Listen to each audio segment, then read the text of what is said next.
নমস্কার বন্ধুরা, আমার নতুন একটা ব্লগে তোমাদের স্বাগতম। সকাল সকাল মা আমাকে বলল নারকেলটা একটু কুড়ে দে। তো আমি মার সুবিধার্থে নারকেলটা কুড়ে দিলাম। মা তৎক্ষণাৎ করলো, নারকেলটাকে নিয়ে গিয়ে পাটালি আর নারকেল দিয়ে একটা পুর বানিয়ে নিল। আমি কি হবে জিজ্ঞাসা করাতে মা বলল, একটু ধৈর্য ধর, তোর পছন্দের জিনিসই বানাচ্ছি। তাই আর কথা না বাড়িয়ে দেখতে থাকলাম।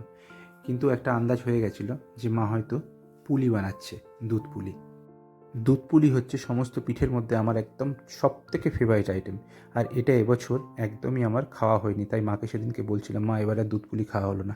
তাই মা দেখলাম আজকে দুধ পুলির প্রিপারেশন নিয়ে বসে পড়েছে। একটু তাড়াহুড়ো ছিল, তাই মা বড় বড় করেই পুলিগুলো বানাচ্ছিল। আমি আবার জিজ্ঞাসা করলাম, এত বড় বড় পুলি বানাচ্ছ? মা বলল, বড় আর ছোট একই রকমই তো খেতে হবে। দেখলাম মার যখন তাড়া আছে, তাই মার সঙ্গে সঙ্গে আমি যদি একটু হাত লাগাই মার একটু সুবিধা হবে, তাই আমিও একটা দুটো পুলি করতে স্টার্ট করলাম। আমার ফেভারিট আইটেমগুলো কিন্তু আমি বানাতে পারি, আর এটা আমার মায়ের কাছ থেকেই আমি শিখে নিয়েছি।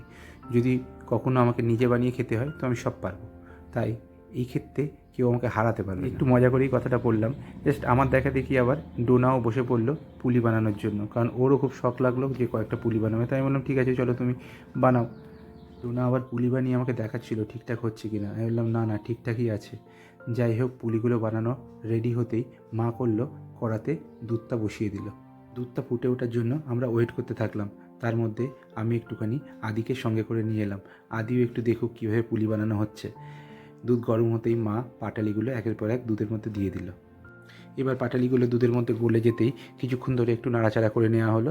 নাড়াচাড়া করে নেওয়ার পর যখন দুধটা বেশ রেডি হয়ে গেল, তখন পুলিগুলো একের পর এক মা দুধের মধ্যে ছাড়তে শুরু করলো। মেনলি দুধটা তৈরি করার অপেক্ষা, দুধটা তৈরি হয়ে গেলে তার মধ্যে পুলিগুলো দিয়ে দিলে বেশিক্ষণ আর ফোটাতে হয় না।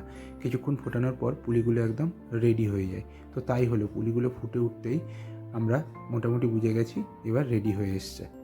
তার মধ্যে মা আবার বলল, তুই একটু এলাচগুলোকে একটুখানি থেতো করে দে, তাহলে আমি দিয়ে দেবো। দুধ পুলিটা মোটামুটি রেডি হয়ে যেতেই মা একদম গরম গরম দুধ পুলি আমাকে দিয়ে দিল। 4 পিস পুলি ছিল। বললো, তুই খেয়ে দেখ কেমন হয়েছে, ফেভারিট আইটেম। আর দেরি করা যায়, টপাটপ মুখের মধ্যে পুরে দিলাম। ওহ, দারুণ লাগছে, খেয়ে শান্তি পেলাম। এখনকার মতো টাটা, পরের ভিডিও দেখা।